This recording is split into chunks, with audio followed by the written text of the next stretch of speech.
গোপালগঞ্জে এনসিপির কর্মসূচিতে হামলা এবং ঢাকায় জাতিসংঘের মানবাধিকার কমিশনের অফিস খোলার অনুমতির বিরুদ্ধে আজ রাজধানীতে বিক্ষোভ সমাবেশ করেছে খেলাফত মজলিস ও ইসলামী আন্দোলন। দল দুটির নেতারা বলেন, গোপালগঞ্জের ঘটনায় আইনশৃঙ্খলা রক্ষাকারী বাহিনী ব্যর্থ হয়েছে। তারা দ্রুত শেখ হাসিনার বিচার শেষ করার দাবি জানান। জুমার নামাজ শেষে জাতীয় মসজিদ বাইতুল মুকাররমের উত্তর গেটে বিক্ষোভ মিছিল ও সংক্ষিপ্ত সমাবেশ করে বাংলাদেশ খেলাফত মজলিস। এতে সংগঠনের বিভিন্ন স্তরের নেতাকর্মীরা অংশ নেন। তারা গোপালগঞ্জে এনসিপির সমাবেশে হামলা এবং ঢাকায় জাতিসংঘ মানবাধিকার কমিশনের অফিস স্থাপনে বিরোধিতা করেন। আমরা আন্দোলন সংগ্রাম করে ফ্যাসিস্টকে দেশ থেকে বিতাড়িত করেছি। এই মুহূর্তে কঠিন ইস্পাত ঐক্য গড়ে তুলতে হবে। ঐক্যের কোনো বিকল্প নেই। সমাবেশে খেলাফত মজলিসের মহাসচিব বলেন, দেশের কোথাও আওয়ামী লীগের অস্তিত্ব মেনে নেওয়া হবে না।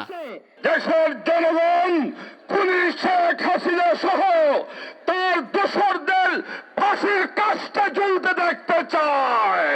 ঢাকায় জাতিসংঘ মানবাধিকার কমিশনের অফিস স্থাপন নিয়ে ক্ষুব্ধ প্রতিক্রিয়া জানান এই নেতা।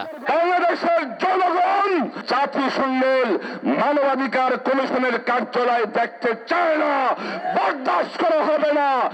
কিছুক্ষণ পর একই স্থানে বিক্ষোভ সমাবেশ করে ইসলামী আন্দোলন বাংলাদেশ। দলটির নেতাকর্মীরা গোপালগঞ্জে হামলা ও বিভিন্ন স্থানে চাঁদাবাজির প্রতিবাদ জানান। প্রশাসন তাদেরকে নিরাপত্তা দিতে ব্যর্থ হয়েছে।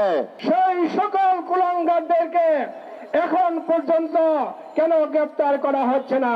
কোন চাঁদাবাজি দলকে ক্ষমতায় যেতে দিবেন না। ইসলামী আন্দোলনের মহাসচিব বলেন, সন্ত্রাস ও চাঁদাবাজি ঠেকাতে সরকারকে কঠোর হতে হবে। তিনি ঢাকায় জাতিসংঘ মানবাধিকার কমিশনের অফিস খোলার বিরোধিতা করেন। মানবাধিকার কমিশন গঠন করতে হবে। তাদের অফিস বাংলাদেশে হবে, কেউ দাবি করে না, মিছিলও হয় নাই। হঠাৎ করে কেন তাদের এই অনুমোদনটা দেওয়া হলো? আর অনুমোদন দেওয়ার পরপরই দেখছেন আবার সেই জঙ্গি নাটক শুরু হয়ে গেছে। সমাবেশ শেষে খেলাফত মজলিস ও ইসলামী আন্দোলন বিক্ষোভ মিছিল বের করে। এ সময় সংগঠন দুটির নেতাকর্মীরা বিভিন্ন ইস্যুতে স্লোগান দেন। জহুরুল মোহসান, দীপ্ত সংবাদ, ঢাকা।